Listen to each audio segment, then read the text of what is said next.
Life style disease എന്ന് പറയുമ്പോൾ നമ്മുടേത് ജീവിതശൈലിയായിട്ട് ബന്ധപ്പെട്ട പ്രശ്നങ്ങൾ. അതിൽ പ്രമേഹം വളരെ കോമൺ ആയിട്ടുള്ളൊരു കാര്യമാണ്. പിന്നെ blood pressure, hyper tension, cholesterol പ്രശ്നങ്ങൾ, ഫാറ്റ് ലിവർ ബുദ്ധിമുട്ടുകൾ, വെരിക്കോസ് പ്രശ്നങ്ങൾ, തൈറോയ്ഡ് റിലേറ്റഡ് ബുദ്ധിമുട്ടുകൾ, ഒബേസിറ്റി, വെയിറ്റ് കൂടുന്ന കാര്യങ്ങൾ. വെയിറ്റ് കൂടുന്നു അല്ലെന്നുണ്ടെങ്കിൽ ശ്വാസം മുട്ടലുണ്ടാകുന്നു, കൊളസ്ട്രോൾ കൂടുന്നു, ഫാറ്റ് ലിവർ വരുന്നു, ഷുഗറിൽ ചെറിയ വേരിയേഷൻ വരുന്നു, യൂറിക് ആസിഡ് കൂടുന്നു എന്നൊക്കെ പറയുന്ന ചേഞ്ചസ് വരുമ്പോഴേ നമ്മൾ ആദ്യം ഫോക്കസ് ചെയ്യുന്നത് ചെറിയ അളവിൽ ഷുഗർ കൂടിയല്ലോ ഉടനെ ഒരു മരുന്ന് കഴിക്കാം എന്നുള്ളതാണ്.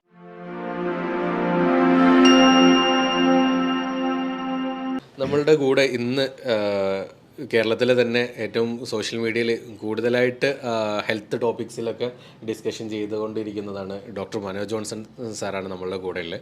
അപ്പോൾ സാറോട് നമുക്ക് അല്പം കാര്യങ്ങൾ ചോദിച്ചിട്ട് ഡിസ്കഷൻ ആരംഭിക്കാം.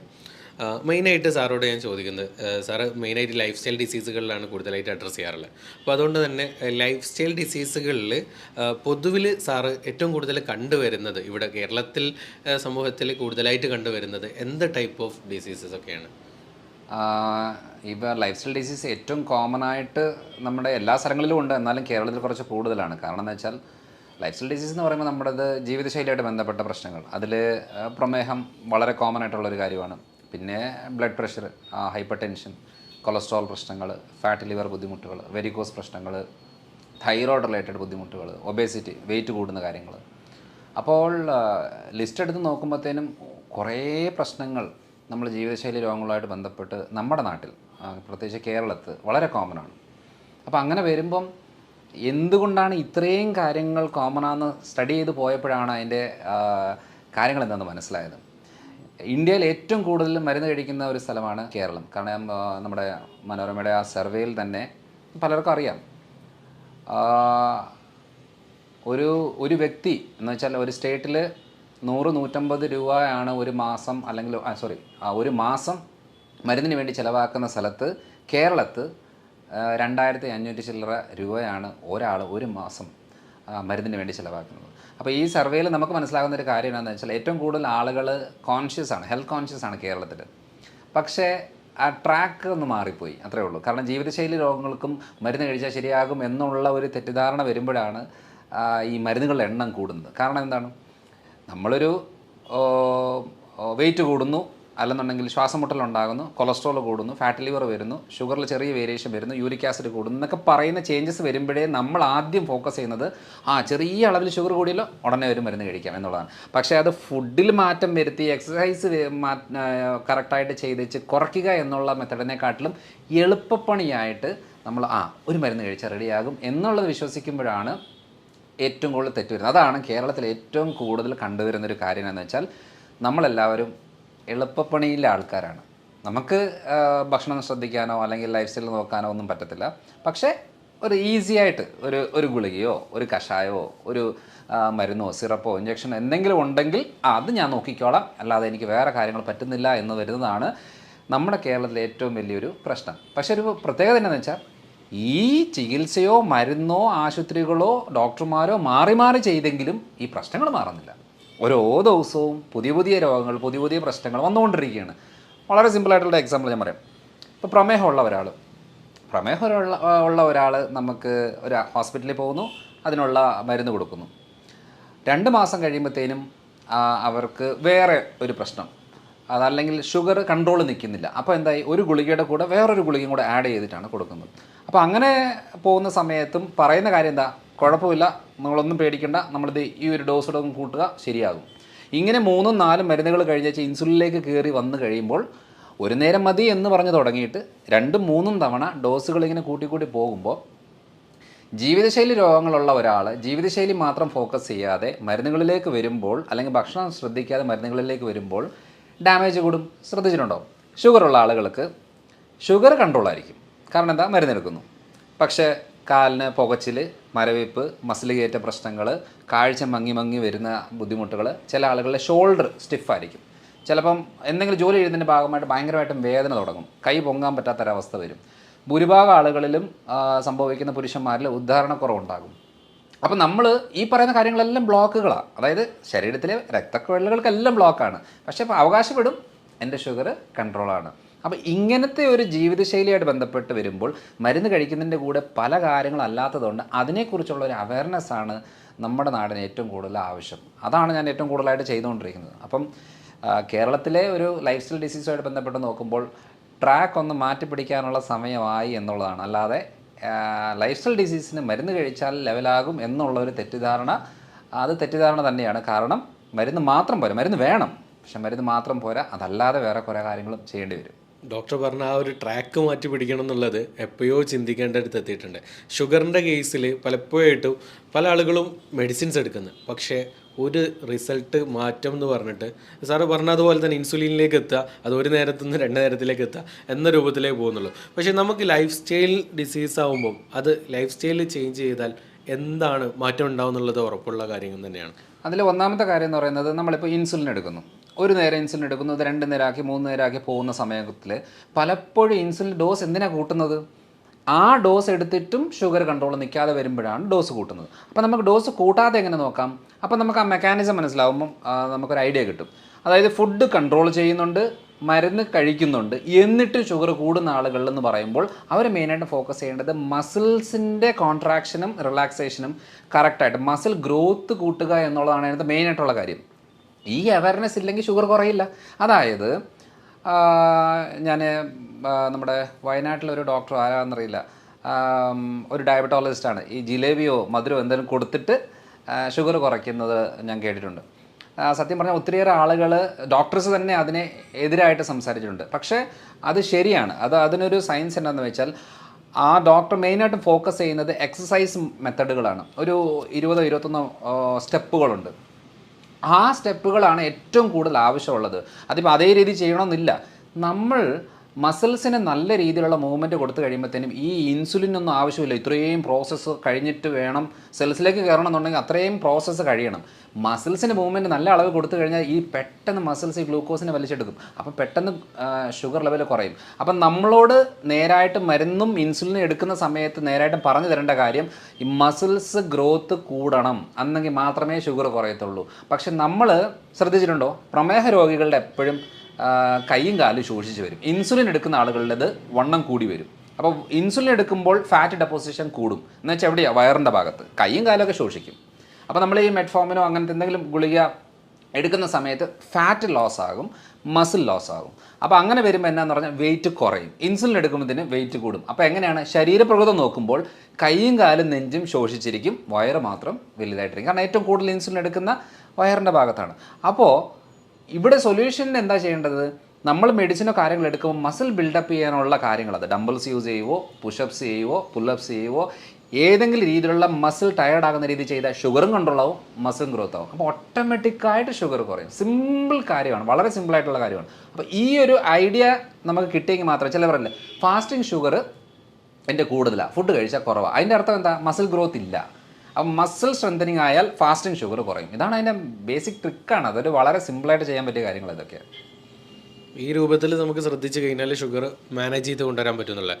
അപ്പോൾ ഭക്ഷണ രീതിയിൽ എന്തെങ്കിലും ഇതിലുള്ള കാര്യങ്ങൾ ശ്രദ്ധിക്കേണ്ടത്? ഭക്ഷണ രീതിയിൽ വളരെ ഇമ്പോർട്ടൻ്റ് ആയിട്ട് ശ്രദ്ധിക്കേണ്ട ഒരു കാര്യം, നമ്മുടെ ഒരു കാഴ്ചപ്പാടിൽ പൊറോട്ടയും ബീഫും കപ്പയും മീനും കൂന കൂട്ടി ചോറ് കഴിക്കുന്നതുമാണല്ലോ നമ്മുടെ ഒരു ട്രെൻഡ്. ഇപ്പം ഞാൻ ഇപ്പം കോഴിക്കോടും കണ്ണൂരും കോട്ടക്കലൊക്കെ കൺസൾട്ടേഷൻ്റെ ഭാഗമായിട്ട് വരുന്ന സമയത്ത് പലപ്പോഴും ഹോട്ടലിൽ നിൽക്കാറുണ്ട്, ഭക്ഷണം കഴിക്കാറുണ്ട്, പല വീടുകളിൽ പോകാറുണ്ട്. ഇപ്പോൾ ഇവിടെ എല്ലാം കാണുന്ന ഒരു കോമൺ കാര്യം എന്ന് പറയുന്നത് കൂടുതൽ അളവാണ്. കാരണം വയറ് നിറയണം. പിന്നെ ഏറ്റവും കൂടുതൽ ഈ മലബാർ ഏരിയയിലൊരു പ്രത്യേകത എന്ന് വെച്ചാൽ കഴിപ്പിച്ചിട്ടാണ് സന്തോഷം പ്രകടിപ്പിക്കുന്നത്. എന്ന് വെച്ചാൽ വയറ് നിറയെ കഴിപ്പിക്കുക. അപ്പോൾ നമ്മൾ പോയിട്ട് കുറച്ച് കഴിക്കുമ്പോഴത്തേനും പറയും, ഒന്നും കഴിക്കുന്നതിന് ഒന്നും ഇഷ്ടമായില്ലേ എന്നുള്ള രീതിയാണ്. അപ്പോൾ ഇത് മലബാർ ഏരിയ മാത്രമല്ല, നമ്മുടെ നാട്ടിലൊരു കോമൺ ഒരു കൾച്ചർ എന്നാന്ന് വെച്ചാൽ ചോറ് കഴിച്ചെങ്കിൽ മാത്രമേ ഒരു ആരോഗ്യമുള്ളൂ എന്നുള്ളത്. എന്തിനാണ് ഈ അമേരിക്കയിലുള്ള ആൾക്കാരോട് നമ്മൾ പറയുകയാണ്, അതേ ബീഫും പൊറോട്ടയും കഴിച്ചിട്ടുണ്ടോ, സൂപ്പർ സാധനമാണ് എന്നൊക്കെ പറഞ്ഞു കഴിഞ്ഞാൽ അവർക്ക് എന്തെങ്കിലും വികാരമുണ്ടോ? ഒരു വികാരമില്ല. കപ്പയും മീനും നമുക്കാണെന്നുണ്ടെങ്കിൽ ഭയങ്കര എന്താ പറയുക, ഭയങ്കര ഒരു വികാരമാണ് കപ്പയും മീനും വരുമ്പോൾ. എന്തുകൊണ്ടാണ് യൂറോപ്യൻസിന് ഈ കപ്പയും മീനും പറയുമ്പോൾ ഒരു താല്പര്യമില്ലാത്തത്? കാരണം എന്ന് വെച്ചാൽ നമ്മൾ പഠിച്ച് വളർന്ന് നമ്മുടെ നാട്ടുകാർ വീട്ടുകാർ എല്ലാം ഈ ഒരു കൾച്ചറിലേക്ക് വരുന്നത് കൊണ്ട് നമുക്കിത് വലിയ കാര്യമാണ്. അപ്പോൾ ആ ഒരു വലിയ കാര്യമായുള്ള സംഭവം നമ്മൾ പറയണത് നമ്മുടെ ഒരു സ്ഥലത്ത് നിന്നുകൊണ്ട് നമ്മൾ പറയണത് ഇതാണ് ഏറ്റവും നല്ല ഫുഡ് എന്ന് പറയുമ്പം അപ്പം നമ്മളൊരു അത് അടപ്പിച്ചെടുത്താൽ പ്രശ്നമാണ്. മുഴകളുണ്ടാകും, ഫാറ്റ് ലിവർ ഉണ്ടാകും, തൈറോയ്ഡ് തുടങ്ങും, പ്രമേഹം തുടങ്ങും, ബ്ലോക്ക് ഉണ്ടാകും, വെയിറ്റ് കൂടും എന്നൊക്കെ പറയുമ്പം അത് ഉൾക്കൊള്ളാൻ നമുക്ക് ഭയങ്കര ബുദ്ധിമുട്ടാണ്. കാരണം നമുക്ക് ഇഷ്ടമുള്ള സാധനം അത്. അപ്പോൾ അങ്ങനെ ഒരു ഭക്ഷണത്തിലേക്ക് നമ്മൾ ഡൈവേർട്ട് ചെയ്തെങ്കിൽ മാത്രമേ കാര്യമുള്ളൂ. ഇപ്പം ഒരു ഭക്ഷണം നമ്മൾ കഴിക്കുമ്പോൾ രാവിലെ നമുക്ക് ഇഡ്ഡലി, ദോശ, പുട്ട് ആണല്ലോ കോമൺ ആയിട്ട് നമ്മുടെ ഡയറ്റിലൊക്കെ വരുന്നത്.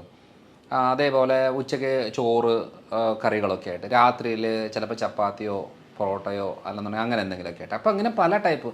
അപ്പോൾ ഏറ്റവും കൂടുതൽ ഇപ്പം കണ്ടുവരുന്നത് നമ്മുടെ കുഴിമന്തി, ബിരിയാണി ഐറ്റംസ്, നമ്മുടെ ബാർബിക്യൂ, അൽഫാം രീതികൾ, ഇതൊക്കെയാണ് കോമൺ ആയിട്ട് വരുന്നത്. അപ്പം നമ്മൾ നോക്കുമ്പം ഇപ്പോൾ ഫോർ എക്സാമ്പിൾ നമ്മളിപ്പോൾ ഒരു ബാർബിക്യൂ കഴിക്കുകയാണ് അല്ലെങ്കിൽ അൽഫാം കഴിക്കുകയാണ്. അൽഫാം കഴിക്കുന്ന സമയത്ത് സാലഡ് കൂട്ടിയാണ് കഴിക്കുന്നതെങ്കിൽ ഷുഗർ കൂടത്തേയില്ല, സേഫാണ്. പക്ഷേ അൽഫാം കഴിക്കുന്ന സമയത്ത് നമ്മൾ ഈ കുബൂസും പൊറോട്ടയും ചപ്പാത്തിയും ആണ് കഴിക്കുന്നതെങ്കിൽ ഷുഗർ പെട്ടെന്ന് കൂടും.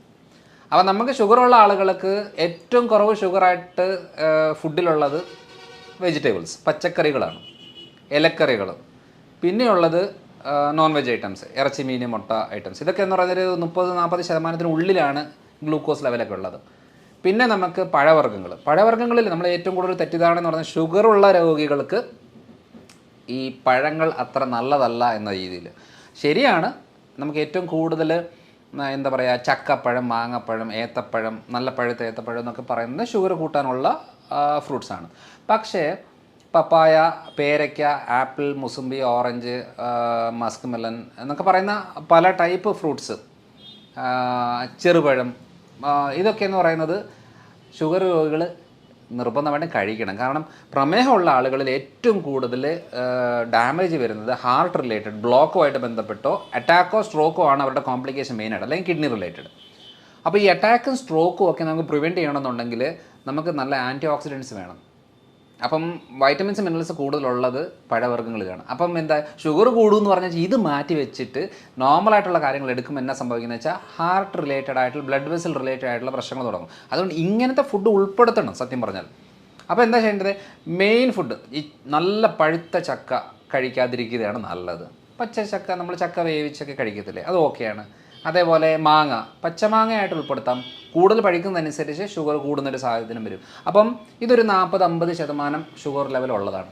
പിന്നെയുള്ള ഒരു 50-60% ഷുഗർ ലെവലുള്ളത് പയറുപരിപ്പ് വർഗ്ഗങ്ങൾ, അതായത് ചെറുപയർ, വൻപയർ, കടല, മുതിര, ഉഴുന്ന്, പരിപ്പ്, അങ്ങനത്തെ കുറേ പയറുപരിപ്പ് വർഗ്ഗങ്ങളിലാണ് ഒരു 50-60% ഗ്ലൂക്കോസ് ലെവലുണ്ട്. അപ്പം കമ്പാരിറ്റീവ്ലി വെജിറ്റേറിയൻസിന് നമുക്ക് ബെറ്ററായിട്ട് പറയുന്നത് പനീർ, മഷ്റൂം, ഈ സാധനങ്ങൾക്കൊക്കെ, ഈ ഭക്ഷണങ്ങളിലൊക്കെ നമുക്ക് ഷുഗർ ലെവൽ അധികമില്ല. ഇതൊരു 10, 20, 30% നിൽക്കുന്ന കാര്യങ്ങളാണ്. അപ്പോൾ 50% ഉള്ളിൽ നിൽക്കുന്ന ഭക്ഷണങ്ങളെ കുറച്ച് അളവ് കൂട്ടുക. ഇനി 50% കൂടുതലുള്ള ഭക്ഷണങ്ങളുണ്ട്. ഇപ്പോൾ ഓട്സ് ഒരു 60, 65, 70 ആ റേഞ്ചിലാണ് ഓട്സിനകത്ത് ഗ്ലൂക്കോസ് ലെവൽ വരുന്നത്. ഒരു 70-75 വരെ മില്ലറ്റ്സ്, നമ്മുടെ റാഗി, തിന, ചാമ എന്നൊക്കെ പറയുന്ന ഇതിലെല്ലാം വരും. പിന്നെ ഒരു 75-80 ഉള്ളിലാണ് അരി, ഗോതമ്പൊക്കെ വരുന്നത്. കാരണം പലപ്പോഴും പറയാറുണ്ട് ഈ ഷുഗർ ആയതുകൊണ്ട് ഞാൻ ചോറ് മാറ്റി ചപ്പാത്തി ആക്കി എന്ന് പറയാറുണ്ട്. എൻ്റെ അർത്ഥം അതിന് പ്രത്യേകിച്ച് വലിയ മെച്ചമൊന്നുമില്ല. 3 ചപ്പാത്തി കഴിക്കുന്നതും 2 തവി ചോറ് കഴിക്കുന്നതൊക്കെ ഏകദേശം സെയിമാണ്. കാരണം ഇതിൻ്റെ കണ്ടൻറ്റ് ഏകദേശം സെയിം ഒക്കെ തന്നെയാണ്. ഒരു ചപ്പാത്തിയിൽ ഒതുക്കുമായിരുന്നെങ്കിൽ ശരിയായിരുന്നു നമ്മൾ പറയാം. അത് പിന്നെ ചോറ് കുറച്ചാലും ഓക്കെയാണ്, ചപ്പാത്തി തന്നെ കഴിക്കണം നിർബന്ധമില്ല. അപ്പോൾ ഈ ഒരു അളവിലാണ്. പിന്നെ ഒരു 80% ഉള്ളത് ഈ കിഴങ്ങ് വർഗ്ഗങ്ങളിലാണ്. ഈ പ്രത്യേകിച്ചും ഈ കപ്പ, നമ്മുടെ കോട്ടയം പാല ഭാഗത്തൊക്കെ കപ്പ എന്ന് പറയുന്നത്. അപ്പോൾ ഈ ടപ്പിയോക്ക കപ്പ എന്ന് പറയുന്നത് ഹൈ ഷുഗർ കണ്ടൻറ്റാണ്. പിന്നെ ചേമ്പ്, ചേന, കാച്ചിൽ എന്നൊക്കെ പറയുന്നത് കപ്പയുടെ അത്രയില്ല, പക്ഷേ കമ്പാരിറ്റീവ് ബെറ്ററാണ്. പക്ഷേ കിഴങ്ങ് വർഗ്ഗങ്ങളിൽ ഏറ്റവും നല്ല ഒരു ഭക്ഷണം എന്ന് പറയുന്നത്, നമ്മൾ ഏറ്റവും കൂടുതൽ പ്രൊമോട്ട് ചെയ്യുന്നൊരു കാര്യം എന്ന് പറയുന്നത് മധുരക്കിഴങ്ങാണ്.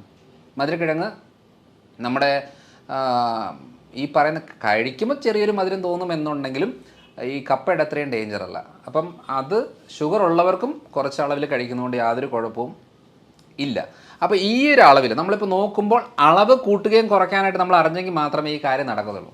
അപ്പോൾ ആ ഒരു രീതി വന്നെങ്കിൽ നമുക്ക് കുറച്ചുകൂടെ സ്പീഡപ്പായിട്ട് കാര്യങ്ങൾ, അതായത് 50% താഴോട്ടുള്ള ഗ്ലൂക്കോസ് ലെവലുള്ള ഭക്ഷണത്തിനെ കുറച്ച് അളവ് കൂട്ടിയിട്ട് 50% മുകളിലോട്ടുള്ള ഗ്ലൂക്കോസ് ലെവൽ അളവിന് കുറച്ച് കഴിഞ്ഞാൽ ഈസി ആയിട്ട് ഷുഗർ കൺട്രോൾ ചെയ്യാം. ഇതാണ് മെയിനായിട്ടുള്ളത് ഫുഡിനകത്ത്. നമ്മളെ നാട്ടിലുള്ള ജനങ്ങളുടെ ഒരു പൊതുവിലെ കാഴ്ചപ്പാട് എന്ന് പറഞ്ഞാൽ അരിഭക്ഷണമാണല്ലോ, രാവിലെ ആയാലും ഉച്ചയായാലും രാത്രിയായാലും. അപ്പം അത് കുറയ്ക്കുന്നേരം നമ്മൾ ഈ പറഞ്ഞ ബാക്കി ഐറ്റംസ് കൂട്ടിയെടുക്കുകയാണ് ചെയ്യേണ്ടത്. അപ്പോൾ എനർജി ലെവലിൽ അവർക്ക് ബാധിക്കില്ല എന്നുള്ള പൊതുവിലൊരു കാഴ്ചപ്പാട്, അരിഭക്ഷണം കുറച്ചാൽ ക്ഷീണിച്ച് പോവും, കുഴങ്ങിപ്പോവും, കിടന്നു പോകും എന്ന് പറയുന്നൊരു കാഴ്ചപ്പാടുണ്ട്. ഇപ്പം ഞാനൊരു കഴിഞ്ഞ ഒരു 6 മാസമായിട്ട് അരിഭക്ഷണം അങ്ങനെ അധികം കഴിക്കാറില്ല. ഞാൻ ചോറ് കഴിച്ചിട്ടേ ഇല്ല ഒരു 6 മാസമായിട്ട്. അപ്പം അതൊരു തെറ്റിദ്ധാരണയാണ്. ഞാൻ എൻ്റെ ശരീരത്തിൽ ഒരു അപ്ലൈ ചെയ്ത ഒരു മെത്തഡാണിത്. അല്ല, സാർ ഇത്രയായിട്ട് കഴിച്ചിട്ടില്ല എന്നുള്ളത് തന്നെ വലിയ അത്ഭുതമുണ്ട്. കാരണം സാറുടെ ആ ഒരു ബോഡി ഇത് വെച്ച് നോക്കുന്ന നേരം ഭയങ്കര എനർജറ്റിക് ആണ്. ആ എനർജിയാണ് ഞാനിപ്പോൾ പറയാൻ വന്നത്. കാരണം എന്താണെന്ന് വെച്ചാൽ ഞാനൊരു 2 ദോശ കഴിച്ച് കൺസൾട്ടേഷൻ ഇരുന്ന് കഴിഞ്ഞാൽ 11 മണിയാകുമ്പോഴത്തേന് എനിക്ക് വിശപ്പ് തുടങ്ങും. കാരണം എന്ന് വെച്ചാൽ കഴിച്ചു, വയറ് നിറഞ്ഞു, പക്ഷേ 2-2.5 മണിക്കൂർ കൊണ്ട് എനിക്ക് വിശക്കും. അപ്പോൾ വിശന്ന് കഴിഞ്ഞാൽ പിന്നെ എന്തെങ്കിലും കഴിക്കണം, അല്ലാതെ പറ്റത്തില്ല. പക്ഷേ രാവിലെ ഞാനൊരു 1/2 ഏത്തപ്പഴം, ഒരു 2 മുട്ട പുഴുങ്ങിയത്, കുറച്ച് നട്ട്സ്, ഇതാണ് ഞാൻ എൻ്റെ പൊതുവെ രാവിലത്തെ ബ്രേക്ക്ഫാസ്റ്റായിട്ട് ഞാൻ കഴിക്കുന്നത്. ഇത് കഴിച്ചു കഴിഞ്ഞാൽ എനിക്കൊരു 1 മണി 1:30 2 ആയാലും എനിക്ക് ആ എനർജി കിട്ടും. ഈ പറയുന്ന കാര്യങ്ങൾ ഞാൻ ഉച്ചയ്ക്കാണെന്നുണ്ടെങ്കിൽ മെയിനായിട്ടും ഫിഷാണ് മെയിനായിട്ട് കഴിക്കുന്നത്. ഒരു അയലയുടെ സൈസ് ഉണ്ടെങ്കിൽ ഒരു മീൻ, മത്തിയുടെ സൈസ് ചെറിയ സൈസ് ആണെങ്കിൽ 3-4 മീൻ, പിന്നെ അവിയൽ, തോരന്, ഉപ്പേരി, മെഴുക്കോട്ട് ഐറ്റംസ്, ഇതാണ് എൻ്റെ ഉച്ചക്കത്തെ ഫുഡ്. ഇത് കഴിച്ചേച്ച് ഞാൻ തിരിച്ചു പോയിട്ട് എന്തെങ്കിലും ഒരു മീറ്റിങ്ങിലോ ഫംഗ്ഷനിലോ കൺസൾട്ടേഷനിലോ ഇരുന്ന് കഴിഞ്ഞാൽ എനിക്ക് നല്ല എനർജിയാണ്. ചോറ് കഴിച്ചേച്ച് പോയി ഇരുന്ന് കഴിഞ്ഞാൽ എനിക്ക് തൂങ്ങും. അതായത് എനിക്ക് സംസാരിക്കാൻ വലിയ താല്പര്യം തോന്നത്തില്ല, ഒന്നിനോടൊരു ഉന്മേഷമില്ല. എനിക്ക് എനർജി കിട്ടുന്നത് അത് കഴിക്കാത്ത സമയത്താണെന്ന് തിരിച്ചറിഞ്ഞപ്പോഴാണ് ഞാൻ മനസ്സിലാക്കിയത് വെറുതെ എന്തിനാണ് ഈ സാധനങ്ങളൊക്കെ കഴിക്കേണ്ട ആവശ്യം. അതങ്ങ് ഞാൻ സ്റ്റോപ്പ് ചെയ്തേച്ച് ഈ ഒരു രീതിയിലേക്ക് ഡയറ്റ് വന്നപ്പോഴത്തേനും എനിക്ക് നല്ല എനർജിയായി. അപ്പോൾ ഭൂരിഭാഗം ആൾക്കാർ ഇപ്പോൾ പറഞ്ഞൊരു തെറ്റിദ്ധാരണയുണ്ട്, നമ്മൾ ഈ അരി സാധനമോ അല്ലെങ്കിൽ ഗോതമ്പോ അങ്ങനെ എന്തെങ്കിലും ഒന്നും കഴിച്ചില്ല എന്നുണ്ടെങ്കിൽ ചിലപ്പോൾ ശരീരം ശോഷിച്ച് വരും, മെലിഞ്ഞ് വരും, എനർജി കുറയും, ക്ഷീണം ഉണ്ടാകും എന്നുള്ളതോട് അതൊന്നും ഒരു സത്യമാണ്. നമുക്ക് ആവശ്യം, അതായത് നമുക്ക് ഗ്ലൂക്കോസ് ആവശ്യമാണ്. ഈ ഗ്ലൂക്കോസ് ആവശ്യം എന്ന് പറയുമ്പോൾ അരിയുടെ രൂപത്തിൽ തന്നെ ഗ്ലൂക്കോസ് കഴിക്കണമെന്ന് ഒരു നിർബന്ധമില്ല. ഇപ്പം ഞാൻ ഉച്ചയ്ക്ക് ചിലപ്പോൾ ഈ വാഴയ്ക്ക ചെറുതായിട്ട് ഇതാക്കി തേങ്ങയൊക്കെ ഇട്ട് ഒരു അവിയൽ ഫോമിലാക്കി കഴിക്കും. അതേപോലെ വാഴക്കൂമ്പ്, ചുണ്ടെന്നൊക്കെ പറയില്ലേ, വാഴക്കൂമ്പും വൻപയറും മിക്സ് ചെയ്തിട്ട് തോരനാക്കി കഴിക്കും. ഇതിനകത്തെല്ലാം കാർബോഹൈഡ്രേറ്റ് ഉണ്ട്. 80% ഇല്ല, 60% ഉള്ളു എന്നുള്ളതേ ഉള്ളൂ. അതായത് നമുക്ക് കിട്ടേണ്ട എനർജി കിട്ടി, ഈ രൂപത്തിൽ തന്നെ കിട്ടണമെന്ന് വാശി പിടിക്കുമ്പോൾ മാത്രമേ നമുക്ക് ഈ പ്രശ്നമുള്ളൂ. അപ്പോൾ ആ ഒരു രീതിയിൽ നമുക്ക് മനസ്സിലാക്കി കഴിഞ്ഞാൽ മാത്രമേ എങ്ങനെ ഇതിനെ മാനേജ് ചെയ്യണം. അതുകൊണ്ട് വണ്ണം കുറയും, സത്യം പറഞ്ഞാൽ വണ്ണം കുറയും. ഗ്രെയിൻസ് കട്ട് ചെയ്താൽ വണ്ണം കുറയും. എനിക്ക് 2 കിലോ കുറഞ്ഞു, ഇപ്പം ഞാൻ 4 കിലോ കൂടി. കാരണം വേറെ ഒന്നുമല്ല, പ്രോട്ടീനും ഫാറ്റും വൈറ്റമിൻസും മിനറൽസും ബോഡിയിലേക്ക് സപ്ലൈ ചെയ്തു, കാർബോഹൈഡ്രേറ്റ് കുറച്ചു. ഇതാണ് ഞാൻ ചെയ്തിട്ട് എന്തായി, ഞാൻ ഫിസിക്കൽ വർക്കൗട്ട് ചെയ്യാൻ തുടങ്ങി.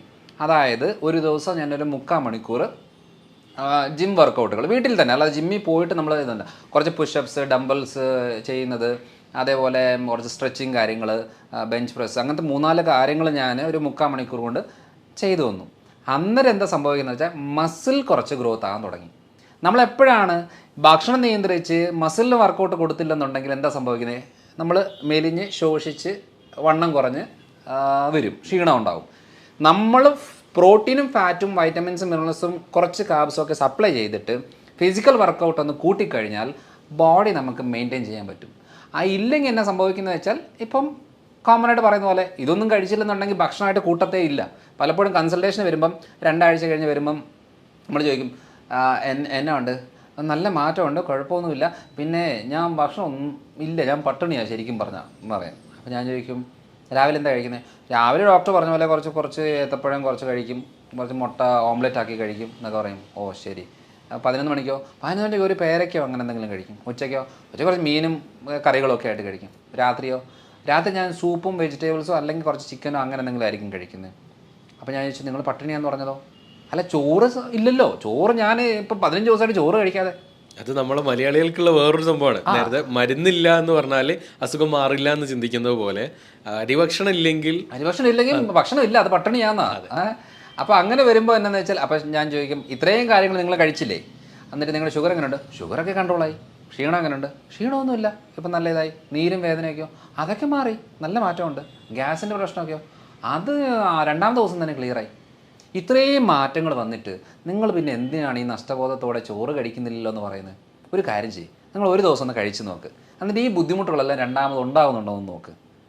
അപ്പോൾ ഇത് പറഞ്ഞു കൊടുക്കുമ്പോൾ പലരും ചിലപ്പോൾ ഒരു മാസമൊക്കെ കഴിഞ്ഞ് വരുന്ന സമയത്ത് പറയും, ഞാൻ പറയാം എന്നാൽ പിന്നെ കുറച്ച് ചോറൊക്കെ കഴിച്ചോ കേട്ടോ. പറയും വേണ്ട ഡോക്ടറെ, ഇത് സുഖമാണ്, എൻ്റെ വേദന പോയി, നീര് പോയി, ക്ഷീണം മാറി, ഷുഗർ കൺട്രോളായി, പുകച്ചിൽ മരവിപ്പൊക്കെ മാറി, എൻ്റെ ഗ്യാസിൻ്റെ പ്രശ്നം എൻ്റെ ഏറ്റവും വലിയ പ്രശ്നമായിരുന്നു, അത് ഫുള്ളായിട്ട് ക്ലിയറായി, എനിക്കിത് സുഖമാണ്, എനിക്കിനിയും വേണ്ട, എനിക്ക് പഴയ രീതിയിൽ പോകണമെന്ന് ഒരു താല്പര്യമില്ല.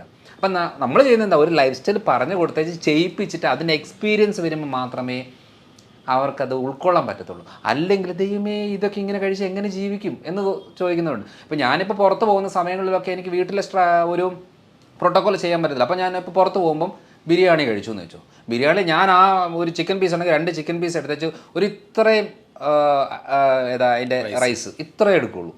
അപ്പോൾ നോക്കുമ്പം എൻ്റെ ബിരിയാണി മൊത്തം വേസ്റ്റാണ്. കാരണം അത് ചോറ് മൊത്തം ഞാൻ കഴിക്കത്തില്ല.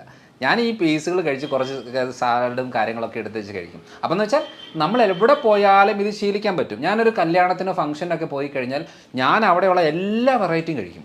പക്ഷേ ഞാൻ ഈ ചോറും ബിരിയാണിയോ അല്ലെങ്കിൽ ഫ്രൈഡ് റൈസ് ആ സാധനം തൊടത്തില്ല. എന്തെങ്കിലും ഫിഷോ ചിക്കനോ അല്ലെങ്കിൽ സാലഡ്സോ വെജിറ്റബിൾസോ അങ്ങനെ എന്തെങ്കിലും ഉണ്ടെങ്കിൽ അത് ഉൾപ്പെടുത്തി കഴിക്കും.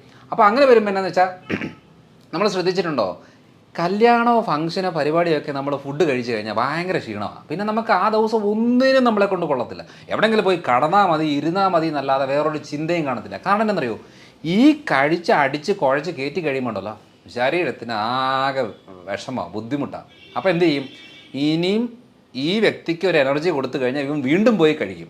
അപ്പോൾ അതുകൊണ്ട് തന്നെയാണ് എവിടെയെങ്കിലും ഒന്ന് തളർത്തി കടത്തിയിട്ട് വേണം ഇതൊന്ന് ദഹിപ്പിച്ച് ക്ലിയറാക്കി പുറത്തേക്ക് കളയാനും സ്റ്റോർ ചെയ്ത് വെക്കാനുമായിട്ട് ശരീരം നോക്കുന്നത്. പക്ഷേ ഞാനീ പറഞ്ഞ മെത്തേഡൊന്ന് ചെയ്ത് നോക്കിക്കേ, നമുക്ക് കല്യാണ ഫുഡൊക്കെ കഴിച്ച് കഴിഞ്ഞാൽ ഒരു കുഴപ്പമില്ല, നമുക്കൊരു എനർജി ആയിരിക്കും. പക്ഷേ ഈ ഒരു ലൈഫ് സ്റ്റൈൽ നമുക്ക് മനസ്സിലാക്കി എടുക്കണമെന്നുണ്ടെങ്കിൽ ചെയ്ത് നോക്കി അത് നമ്മൾ ആ എക്സ്പീരിയൻസ് ആയെങ്കിൽ മാത്രമേ മനസ്സിലാകത്തുള്ളൂ. എന്നിട്ട് പറ, ഷുഗർ കുറയുന്നുണ്ടോ, ക്ഷീണം കുറയുന്നുണ്ടോ, ബുദ്ധിമുട്ട് കുറയുന്നുണ്ടോ, നീർക്കെട്ട്, എല്ലാവരും പറയുന്നത് ഇവിടെ വേദന, ഇവിടെ പിടിച്ചാൽ വേദന, ഇവിടെ പിടിച്ചാൽ വേദന, എല്ലായിടത്തും വേദനകളാണ്. ചോറ് കുറയ്ക്ക്, അരിയുടെ സാധനം കുറയ്ക്ക്, ആ നീർക്കെട്ടും മാറും. പക്ഷെ നമ്മൾ എന്ത് ചെയ്യും, എളുപ്പപ്പണിയിൽ വേദനയ്ക്ക് നീരിനും മരുന്നെടുക്കും. എത്ര നാളെടുക്കും, മരണം വരെ.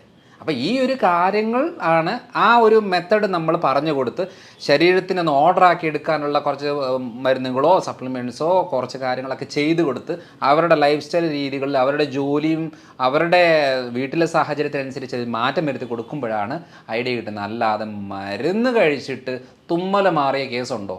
മരുന്ന് കഴിക്കും, തുമ്മൽ കുറയും, നിർത്തുമ്പോൾ തുമ്മലുണ്ടാവും. ഷുഗറിന് ഗുളിക കഴിച്ച് ഷുഗർ കുറയും, നിർത്തുമ്പം വീണ്ടും കൂടും. തൈറോയിഡിന് ഗുളിക എടുക്കുമ്പോൾ തൈറോയിഡ് കുറയും, നിർത്തുമ്പം വീണ്ടും കൂടും. കൊളസ്ട്രോളിന് ഗുളിക എടുക്കുമ്പോൾ കൊളസ്ട്രോൾ കുറയും, നിർത്തുമ്പം വീണ്ടും കൂടും. കാരണം എന്താ, ഇവിടെ സംഭവം ഒന്നും ശരിയാകുന്നില്ല.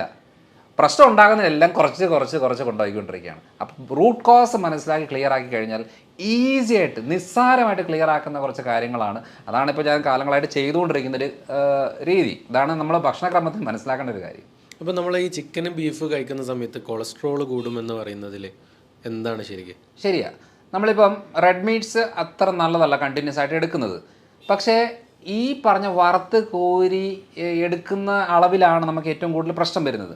പക്ഷേ നമ്മളിപ്പോൾ ഒരു ബീഫ് കറി അല്ലെങ്കിൽ ബീഫ് കുറച്ച് വഴറ്റി ഒലത്തി എടുക്കുന്ന രീതിയിലേക്ക് വന്നു കഴിഞ്ഞാൽ വലിയ കുഴപ്പമില്ല. പിന്നെ ഈ ഗ്രിൽഡായിട്ട് കൂടുതൽ എടുക്കുമ്പോൾ നമുക്ക് പലപ്പോഴും ഈ ഗ്രിൽഡ് ഐറ്റംസ് ആൽഫാം ബാർബിക്യൂ എന്ന് പറയുമ്പോൾ അടുപ്പിച്ച് കുറേ നാൾ എടുക്കുമ്പം അത് കോളോൺ ക്യാൻസർ റിലേറ്റഡ് ആയിട്ടുള്ള പ്രശ്നങ്ങൾ ഉണ്ടാക്കാനുള്ള സാധ്യത കൂടുതലാണ്. അപ്പം ഞാനും ബീഫും പോർക്ക് അല്ലെങ്കിൽ മട്ടൺ അങ്ങനെ കഴിക്കുന്ന ഒരാളാണ്. ചിക്കൻ എന്ന് പറയുന്ന വൈറ്റ് മീറ്റാണ്, ബാക്കിയെല്ലാം ഒരു റെഡ് മീറ്റാണ്. അപ്പം വൈറ്റ് മീറ്റ്സ് ആണ് കമ്പാരിറ്റീവ്ലി ബെറ്റർ. പക്ഷേ ഈ ചിക്കൻ ആണെങ്കിലും വറുത്ത് കോരി എടുക്കുമ്പോഴാണ് പ്രശ്നം. അല്ലാതെ നോർമലായിട്ട് കഴിക്കുന്ന ഗ്രില്ലായിട്ടോ അല്ലെങ്കിൽ വഴറ്റിയെടുക്കുകയോ കറി വെക്കുകയോ പെരളനാക്കുകയോ അങ്ങനെ കഴിക്കുന്നത് കൊണ്ട് വലിയ കുഴപ്പമില്ല. പക്ഷെ അത് ഒരു ഡെയിലി യൂസിലേക്ക് വരുമ്പോൾ നമ്മുടെ ശരീരത്തിന് പറ്റുമോ ഇല്ലയോ എന്ന് നോക്കാതെ നമ്മൾ സപ്ലൈ ചെയ്തുകൊണ്ടിരിക്കുമ്പോൾ മാത്രമാണ് പ്രശ്നം. ഇപ്പം ഫോർ എക്സാമ്പിൾ നമ്മൾ റെഡ് മീറ്റ്സ് അല്ലെന്നുണ്ടെങ്കിൽ ചിക്കന് ഫിഷ് അങ്ങനെ അല്ലെങ്കിൽ പയറുപരിപ്പ് വർഗ്ഗങ്ങൾ കഴിക്കുന്നതിൻ്റെ ഭാഗമായിട്ട് നമ്മൾ ഇടയ്ക്കൊരു ചെക്ക് ചെയ്ത് നോക്കണം. യൂറിക് ആസിഡ് കൂടുന്നുണ്ടോ, ക്രിയാറ്റിൻ കൂടുന്നുണ്ടോ, ജോയിൻസിനൊക്കെ വേദനയുണ്ടോ, സ്കിന്നിന് ഇറിറ്റേഷൻ ഉണ്ടോ, ഗ്യാസ് ആവുന്നുണ്ടോ, നോക്കിയിട്ട് വേണം തീരുമാനിക്കാൻ എനിക്കിത് കഴിക്കാവോ കഴിക്കാൻ പാടില്ലയോ എന്നുള്ളത്. കാരണം എന്ന് വെച്ചാൽ എൻ്റെ അടുത്തുള്ള ആൾ കഴിക്കുന്നു എന്ന് പറഞ്ഞാൽ നമ്മൾ കഴിക്കാൻ പറ്റത്തില്ല. അതുകൊണ്ട് പൊതുവേ ഇത് നല്ലത് മോശം എന്നുള്ളതില്ല. ഉണ്ടാക്കുന്ന രീതികൾ, കഴിക്കുന്ന രീതികൾ, ശരീരപ്രകൃതത്തിനനുസരിച്ചുള്ള അളവ്, ഇതൊക്കെയാണ് വളരെ ഇമ്പോർട്ടൻറ്റ്. ഇപ്പോൾ നമ്മൾ ജിമ്മിൽ പോകുന്നു, 10 പേര് ജിമ്മിൽ പോകുന്നു. ഈ 10 പേരിൽ ജിം ഇൻസ്ട്രക്ടർ പറയുന്നത് എന്താ? ജിം വർക്കൗട്ട് ചെയ്യുക, പ്രോട്ടീൻ പൗഡർ കഴിക്കുക, നന്നായിട്ട് മുട്ടയും ചിക്കനും കാര്യങ്ങളൊക്കെ കഴിക്കുക എന്ന് പറയും. പക്ഷേ ഇതിനകത്ത് ഏറ്റവും കൂടുതൽ ശ്രദ്ധിക്കേണ്ടത് എന്താ? ഈ 10 പേരിൽ എല്ലാവരുടെയും മാതാപിതാക്കൾ, അതായത് പേരൻസിൻ്റെ അവരുടെ കിഡ്നി ഹെൽത്ത് ഓക്കെ ആണോ, ഡയബറ്റിക് ഉള്ളവരാണോ? അപ്പം കൂടുതൽ ആൾക്കാരുടെ നമ്മൾ ശ്രദ്ധിക്കേണ്ടത് അപ്പനും അമ്മയ്ക്ക് ക്രിയാറ്റിൻ ലെവൽ കൂടുവോ, കിഡ്നി ഫെയിലിയർ വന്ന് മരിക്കുവോ, അറ്റാക്ക് വന്ന് മരിക്കുവോ ഒക്കെ ഉള്ള ആളുകളുടെ മക്കൾക്കും ആ ടെൻഡൻസി കൂടുതലാണ്. അപ്പോൾ ഇവർ ഈ പറയുന്ന പോലത്തെ രീതിയിൽ ചിക്കനും ഫിഷും അല്ലെന്നുണ്ടെങ്കിൽ പ്രോട്ടീൻ പൗഡറുകളും മുട്ടയും അങ്ങനെ കൂടുതൽ എടുത്തു കഴിഞ്ഞാൽ കിഡ്നി ഫെയിലിയർ ആവും. അപ്പോൾ ഇത് മനസ്സിലാക്കണമെന്നുണ്ടെങ്കിൽ നമ്മൾക്ക് പറ്റുമോ ഇല്ലയോ എന്നുള്ളതാണ് അറിയേണ്ടത്.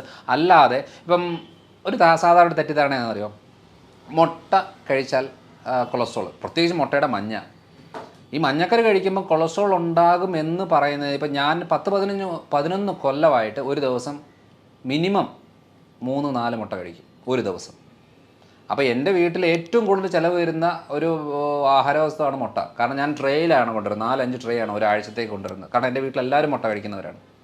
എൻ്റെ വീട്ടിൽ അങ്ങനെ അരിക്ക് ഉപയോഗമില്ല അധികം, പക്ഷേ മുട്ട കൂടുതൽ കഴിക്കും. പക്ഷേ എൻ്റെ കൊളസ്ട്രോൾ 135-140 ആ റേഞ്ചിലേ ഉള്ളൂ. ഇതുവരെ അതിൻ്റെ മുകളിലോട്ടും പോയിട്ടില്ല. അപ്പോൾ ഞാൻ പറഞ്ഞു വന്നതെന്നു വെച്ചാൽ, മുട്ട കഴിച്ചിട്ടാണ് കൊളസ്ട്രോൾ ഉണ്ടാകുന്നതെങ്കിൽ വെറുതെ പുല്ല് തിന്നുന്ന പശുവിൻ്റെ ശരീരത്തിൽ എന്തോരം കൊളസ്ട്രോൾ, എന്തോരം കൊഴുപ്പ്, പാല് നിറയെ കൊഴുപ്പ്, ശരീരത്തിലും കൊഴുപ്പ്. പോത്തിറച്ചി കഴിച്ചാൽ കൊളസ്ട്രോൾ വരുന്നതിൻ്റെ പറഞ്ഞാൽ പോത്ത് എന്താണ്, മുട്ട കഴിച്ചിട്ടാണോ കൊളസ്ട്രോൾ ഉണ്ടായത്? അല്ല, വെറുതെ പുല്ല് തിന്ന പോത്തിനും കൊളസ്ട്രോൾ ഉണ്ടാകും. ഇങ്ങനെയാണ് ലിവറാണ് ഉണ്ടാക്കുന്നത്. അപ്പം നമ്മൾ ഹെൽത്തി ഫാറ്റ് ബോഡിയിലേക്ക് സപ്ലൈ ചെയ്താൽ അധികം ഫാറ്റ് ബോഡി ഉണ്ടാക്കത്തില്ല. അപ്പം ലിവർ കുറച്ചുകൂടെ സേഫാണ്. നമ്മൾ എന്ത് ചെയ്യുന്നു, അത് കൊഴുപ്പ് ഇത് കൊഴുപ്പ് ഇത് കൊഴുപ്പ് എന്ന് പറഞ്ഞാൽ മാറ്റി വെച്ച് നമ്മളുള്ള കാർബോഹൈഡ്രേറ്റ് മൊത്തം കഴിക്കുമ്പോൾ 3 ദോശ കഴിച്ചാൽ 1 ദോശ ഉപയോഗിക്കും, 2 ദോശ കൊഴുപ്പാക്കി ലിവർ കയറ്റി വെക്കും. അതാണ് ഈ ഫാറ്റ് ലിവർ ഉണ്ടാകുന്നത്. ചിലർ സ്ത്രീകളത് പറയും, ഞാൻ മദ്യം കഴിക്കാറില്ല, എനിക്ക് എങ്ങനെയാണ് ഗ്രേഡ് 2 ഫാറ്റ് ലിവർ വരുന്നത്? സിമ്പിൾ, രാവിലെ അരി, ഉച്ചയ്ക്ക് അരി, രാത്രി അരി, വേറെ വെറൈറ്റി ആയിട്ട് കഴിക്കുന്നു എന്നുള്ളതേ ഉള്ളൂ. സാധനം എല്ലാം സെയിമാണ്. മദ്യത്തിന് എൻഡ് പ്രൊഡക്റ്റ് ഗ്ലൂക്കോസ്, ഈ പറയുന്ന കാർബോഹൈഡ്രേറ്റ് എന്ന് പറയുന്ന അരിയും ഗോതമ്പ് സാധനങ്ങൾ എൻഡ് പ്രൊഡക്റ്റ് ഗ്ലൂക്കോസ്. അപ്പോൾ കണ്ടൻറ്റ് സെയിം ആണ്. നമ്മൾ ഇത് ഒഫീഷ്യലായിട്ട് ഡൈനിങ് ടേബിൾ വെച്ചിരുന്ന് കഴിക്കുന്നു, അത് കുറച്ച് മാറി ഇരുന്ന് കഴിക്കുന്നു. എത്ര മാത്രമേ ഡിഫറൻസ് ഉള്ളൂ, സെയിം സാധനമാണ്. അതുകൊണ്ട് കൊളസ്ട്രോൾ പേടിച്ച് മാറ്റി വെക്കുന്നവരെ ശ്രദ്ധിച്ചോണം. 3 നേരം കഞ്ഞി കുടിച്ചാൽ അത് മതി ബ്ലോക്ക് ഉണ്ടാകാൻ. അല്ലാതെ ഈ മുട്ടയും ഇറച്ചിയും മീനും കഴിക്കുന്നതുകൊണ്ടല്ല കൊളസ്ട്രോൾ ഉണ്ടാകുന്നത്. അങ്ങനെയാണെന്നുണ്ടെങ്കിൽ ഈ പറയുന്ന കടുവയും പുലിയും സിംഹവും ഒക്കെ പണ്ടേ അറ്റാക്ക് വന്ന് മരിക്കേണ്ടതല്ലേ? കാരണം ഫുൾ ടൈം കഴിക്കുന്നത് ഈ ബീഫും ഇതൊക്കെ തന്നെയല്ലേ. അല്ലാതെ പ്രത്യേകിച്ച് അത് പഴങ്ങൾ കഴിക്കുന്നില്ല, ഇലക്കറികൾ കഴിക്കുന്നില്ല, പച്ചക്കറികളില്ല, ഒരു സാധനം കഴിക്കാതെ വെറുതെ ഇത് കഴിച്ചുകൊണ്ടിരിക്കുന്ന ഈ മൃഗങ്ങളൊക്കെ പണ്ടേ അറ്റാക്ക് വന്ന് തട്ടി പോകേണ്ടതല്ലേ? പോകുന്നില്ല. കാരണം എന്താ? കാരണം ആ ശരീരപ്രകൃതത്തിൻ്റെ മനസ്സിലാക്കേണ്ട ഒരു കാര്യം എന്ന് വെച്ചാൽ, അതുകൊണ്ട് ശ്രദ്ധിച്ചാൽ മതി. അതുകൊണ്ട് ഈ പറയുന്ന മൃഗങ്ങളൊക്കെ സ്ലിമ്മായിട്ട് സ്കെൽട്ടായിട്ടിരിക്കും. ഈ ഫുൾ ടൈം പഴങ്ങൾ കഴിക്കുന്ന ചിമ്പാഞ്ചിയെ കണ്ടിട്ടില്ലേ? ഇങ്ങനെയായിരിക്കുന്നത്. ആനയെ കണ്ടിട്ടില്ലേ? ഇങ്ങനെയായിരിക്കുന്നത്. എന്തുവാ? മുട്ടയുടെ മഞ്ഞയില്ല, ബീഫില്ല, ചിക്കനില്ല, ഒരു സാധനമില്ല. പക്ഷേ അതുകൊണ്ടാണ് വെജിറ്റേറിയൻ എന്ന് പറയുമ്പോൾ നമ്മൾ കൂടുതലും ഇഡ്ഡലിയും ദോശയും ഇടിയപ്പം, അതേപോലെ ഉഴുന്നുവട, പരിപ്പുവട എന്നൊക്കെ പറയുന്ന സാധനങ്ങളാണല്ലോ ശുദ്ധ വെജിറ്റേറിയൻ എന്ന് പറയുന്ന ആൾക്കാർ കഴിക്കുന്നത്. അവർക്കാണല്ലോ ഏറ്റവും കൂടുതൽ ബ്ലോക്ക് വരുന്നത്. എന്നാൽ പിന്നെ അവർക്ക് കൊളസ്ട്രോൾ വരാൻ പാടില്ല ഈ ഇത് കഴിക്കാതിരുന്നാൽ. അതുകൊണ്ട് ഭക്ഷണം എന്ന് പറയുമ്പം ഭക്ഷണത്തിലെ കൊഴുപ്പ് എന്ന് പറഞ്ഞാൽ ഒരു 20-25% മാത്രമേ ഭക്ഷണത്തിലെ കൊഴുപ്പ് കൂട്ടത്തുള്ളൂ. ബാക്കി 75% ശരീരമാണ് ഉണ്ടാക്കുന്നത്. അതിൻ്റെ റോ മെറ്റീരിയൽ എന്ന് പറയുന്നത് കാർബോഹൈഡ്രേറ്റ് ആണ്. അതിൽ തീരുമാനമാക്കിയെങ്കിൽ കൊളസ്ട്രോൾ കുറയും. ഞാൻ എപ്പോഴും പറയുന്നത്, നിങ്ങളൊരു കാര്യം ചെയ്യും, ഈ പറയുന്ന തുടങ്ങുന്നതിന് മുമ്പ് കൊളസ്ട്രോൾ ആണോ, നിങ്ങൾ മുട്ട കഴിച്ച കൊളസ്ട്രോൾ ഉണ്ടോ, ഇപ്പം നിങ്ങളൊരു ലിപ്പിഡ് പ്രൊഫൈൽ ചെക്ക് ചെയ്യും, കൊളസ്ട്രോളും കാര്യങ്ങളെല്ലാം നോക്ക്. അടുപ്പിച്ച് 2 ആഴ്ച എല്ലാ ദിവസവും ഓരോ മുട്ട കഴിക്കുക. എന്നിട്ട് ചോറ് ഈ മധുരവും ബേക്കറിയൊക്കെ ഒന്ന് കുറയ്ക്കുക. എന്നിട്ട് 2 ആഴ്ച കഴിഞ്ഞ് ഒന്നുകൂടെ കൊളസ്ട്രോൾ ചെക്ക് ചെയ്യും. നിങ്ങളുടെ കൊളസ്ട്രോൾ കുറയുന്നുണ്ടോ, ഡെയിലി ഓരോ മുട്ട കഴിക്കും. കുറയുന്നില്ലേ, നിങ്ങൾ മുട്ട കഴിക്കണ്ട. അങ്ങനെയാണ് തീരുമാനിക്കേണ്ടത്. അല്ലാതെ പൊതുവേ ബീഫിന് പ്രശ്നമാണ്, പോത്ത് പ്രശ്നമാണ്, അല്ലെങ്കിൽ ചിക്കൻ പ്രശ്നമാണ്, മുട്ട പ്രശ്നമാണ് എന്ന് പറഞ്ഞ് വെച്ചിരിക്കുക. അതൊക്കെ വറുത്ത് കോരി അതിനെ വല്ലാത്ത രീതിയിൽ ആക്കി എടുക്കുമ്പോൾ മാത്രമേ പ്രശ്നമുള്ളൂ. അല്ലാതെ ഇതൊന്നും ഒരു പ്രശ്നമല്ല. ഇതൊക്കെ നമുക്ക് നിസ്സാരമായിട്ട് നമ്മുടെ ഈ വിശ്വാസവും ശരീരവും തമ്മിൽ യാതൊരു ബന്ധവുമില്ല. വിശ്വാസം എന്തും ആയിക്കോട്ടെ, എനിക്കത് ഈ മതഗ്രന്ഥത്തിൽ ഇത് കഴിക്കാൻ പാടില്ല, ഓക്കെ, കഴിക്കണ്ട. പക്ഷേ ശരീരത്തിന് പാടുണ്ടോ ഇല്ലയോ എന്നുള്ളത് നോക്കേണ്ട ആവശ്യമില്ല. കാരണം എന്ന് വെച്ചാൽ ശരീരത്തിന് ആവശ്യം പാമ്പിനെ കഴിച്ചാലും ശരീരം നോക്കുന്നത് പ്രോട്ടീനും ഫാറ്റും ഒക്കെ ആയിട്ടാണ്. അല്ലാതെ നമുക്കത് ഇഷ്ടമുണ്ടോ ഇഷ്ടമില്ല എന്നുള്ളത് രണ്ടാമത്തെ കാര്യം. ശരീരത്തിൻ്റെ എല്ലാം സെയിമാണ്. ഇതാണ് മെയിനായിട്ടും ഫുഡിൽ നമ്മൾ ശ്രദ്ധിക്കേണ്ടത്.